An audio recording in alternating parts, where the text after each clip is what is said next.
dadi pirsane anake niku. Lah wong kowe iki yo malah sayang dogroe. Ngeten. Ya sampeyan ora nonton. Ayo Bali yo. Bapakmu Eling omah ten. Kae sing karo bapakmu. ngetokke ya kaya landing tak. Iki kok Mas Joko kuwi kok. Wis ra aku iki ning wis ngono. Pak Elo yo kepiye? Rata, bagi saya Mas Rata. Ayo balik kok. Suami yang masalah pinter Pak. Kamu? Kayak eling ta. Aku piye malah ngelek gantisan bapakmu? Apa aku piye sampe mangane jamu iki ana piye ta? Aku yo piye kok malah aku dituane kok.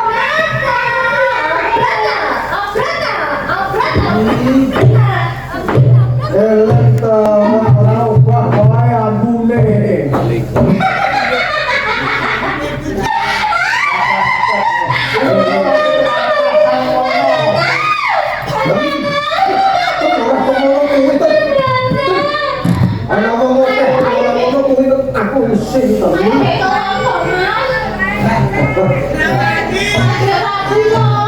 Rabi dhewe wae. Aku siap gerak. Yo siap. Iki wis ae ta. Aku arep dadi manten. Arep dadi manten berata. Kamu Piye Pakne? apa bokmu kan masih janjian. Ayo Pakne kowe sing edan yo nuruni nang anake. Nek ora nanti nuruni nang anake. Bapakmu ngamuk aku dikira sing edan aku kok. Hei, Kemat. iki ora cukup cucuk cinta. Mbok pripun carane anake niku digoleke tangga. Ayo namung ngoten niku dadi taun-taun yo kapan marine. Terus nambani kok piye? Sampai niku wong tuwa. Bener bukan niku mbok yo sing genah. Apa dipene kok wis duweni kalungguan. Iku yo jenengan kudu percaya ngoten mawon. Ayo kaya ngene iki. Kula niku joge wedi lho sampean. Dene karep ngoten iki. Berata. Aku kuwi kula di anak. Tutupi. Aku mbora juga sih. Aku ki jane panas. Hatiku Iki didapat bayar ning kahanan kaya ngene jero kepiye? Mantene sesuk kan. Tenan. Kowe sing eling ya tenan. Mas Brata. Kayak kapan toh? Sesuk aku yo siap rapi lho jam 12. Sing yo oleh jodoh sing luwih bagus kok den Mas Broto. Sapa aku nek karo Mas Cari kamu gak? Broto. Kowe timbangane mumet wis tak golek-golek kadi wae. Ya, Mah aku. ngopo? Kowe dhewe kan Bapak iki sing ketapane aku rapi. Kan Aku arep dadi mantek. Aku arep rapi. Kan nek ngene iki rasane aku ki iso ora mati tuwa kok. Mantene. Aku arep dadi manten. Manten arep dadi manten. Iki sapa? Mas Brata kan? Hei. Kok ngoten mawon. Karepmu piye? Seman ngantos dumugi papan mriki niku lak ampun adoh. Apa malih wau jarene wong edan liyan wis nganti mlebu pasar. Angel sambane. Kulo Kakang. Karepmu piye? Sakniki dijak mulih sik. Pripun carane jenengan niku ya kudu budidaya. Malah kalungan watu. Yo, ngono karepmu. Wis, saiki dikobali dhisik mbokmu. Ayo. Ayo mulai. Tadi ya. Ayo. Pakai ganti lagi. Dadi manten. Balik ke atas ya.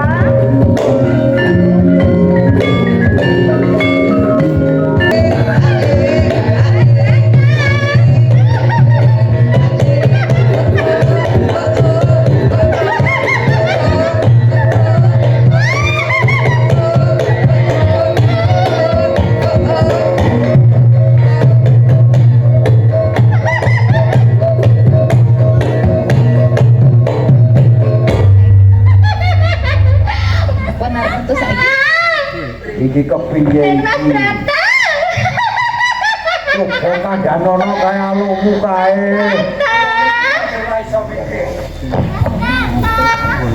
Oh, alah. Dan saya datang.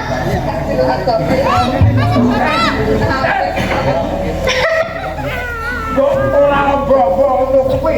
Ngene. Itu Mbokmu ki arek ngasuh kok ten ning kon ngetutke kowe terus. aku jadi manten kok mau. Wes ora usah dipikir sing Bapak jadi manten, aku jadi manten. Bapak sing bagus yo lho dipacar. Ora kok ngono kuwi kok.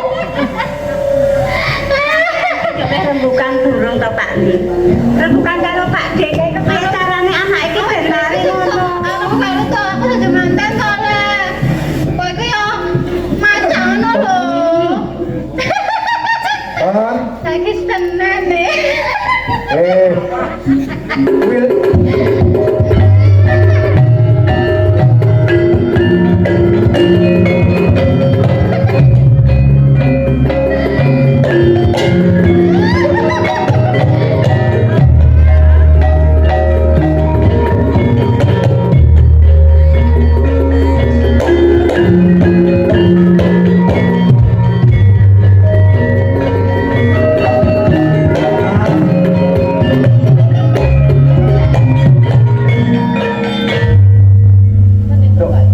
aku mau kira ning Siman kabar anakmu ini lara apa ha iki kok ngene iki nek ngerti kahanane anakku.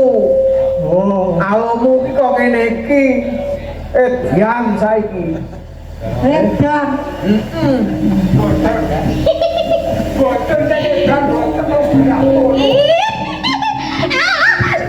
Mriko.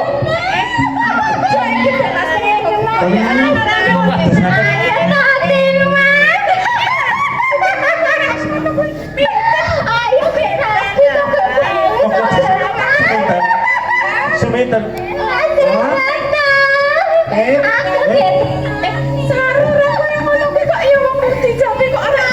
aku lagi golo aku lagi golo ayo masa lo bapak buka itu ini kok ada rangkungan kaya ngono iki sik kepiye Sinten? Keponakan kula niku ngomong nganti kaya napa rasane mergo suminten niku ngoten niku larane. aku kira ya malah kuwi kok jadi bingung ta aku iki nang Siman suwung rangkang-rangkang nganti tekan kene kebul wae Dadi rak ngene iki. Larae kuwi nalika wingi kuwi minten kuwi arep dipundhut garwa Demase Broto.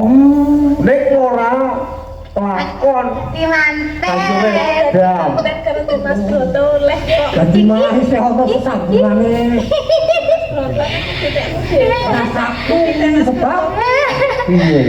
Kamu senang deh. Kados pundi iki sira mengkono? menapa siyosipun kakang todang menika estu menapa kabeh Mila lereski. Sejatosipun kula kalian suminten menika kersanipun Rama Adipati badhe dipun palakramaken.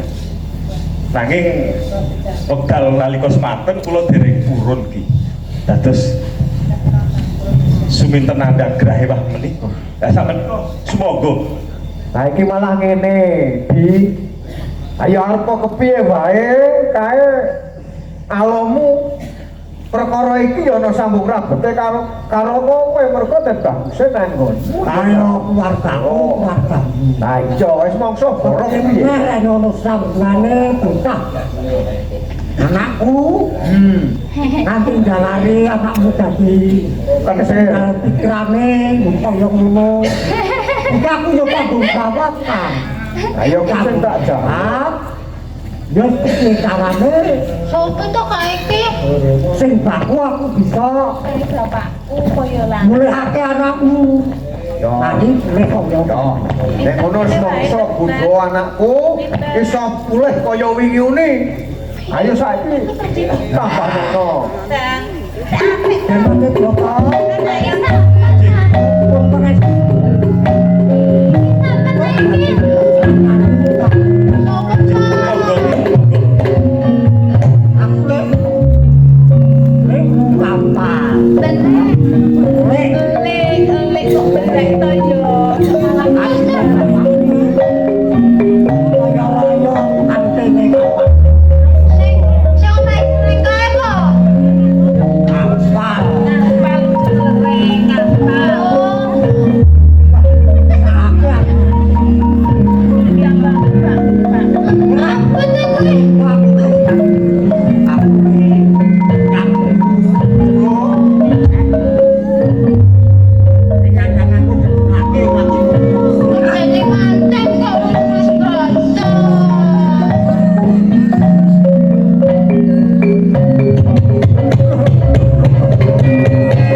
Aku bapakmu ten.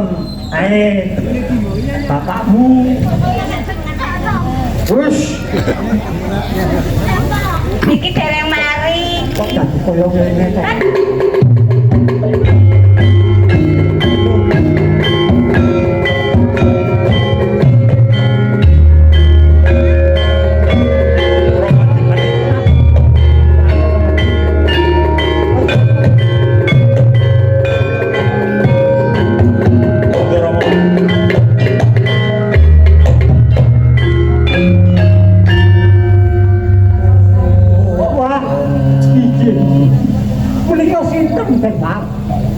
Nika Rama Adipati Sudibyo ngalim saking Trenggalek. Jenengan Jawa Cipati.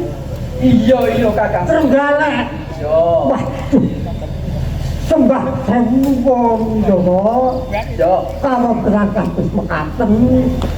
Nek menika sak menika sampun kepanggih jalan kami-kamipun. Nah menika katung kami caksaranipun Jawa Bupati kabeh di Ngono Kakang Suromenggala lan Kakang Skodar. Inggih Kanjeng. Mene perkara iki tetelo wis padhang. Aku njaluk tanggung jawab putraku Subrata supaya si Cempluk Warsiah karo Suminten tak tetepake dadi garwamu. Wis Piye? Gelem to, Subrata? kula nyendikani sedaya dawuhipun Rama Adipati. Kakang Suromenggala, Iya. Kakang Skodar. Inggih. Rene putraku wis nyanggemi yen putramu lan putramu bakal dipundhut garwa. Saiki aku njaluk pangestu putramu tak boyong ana ing Kadipaten Trenggalek. Oh, kesanipun mekaten. Ya, Kalian kula menapa? iya kabeh saiki tak suwun ana ing Kadipaten Trenggalek golek tak ing dina putramu tak dhauke. Wah, matur nuwun. Matur nuwun. Wis monggo saiki Ayo, saiki nderek kersane Jawa Bupati.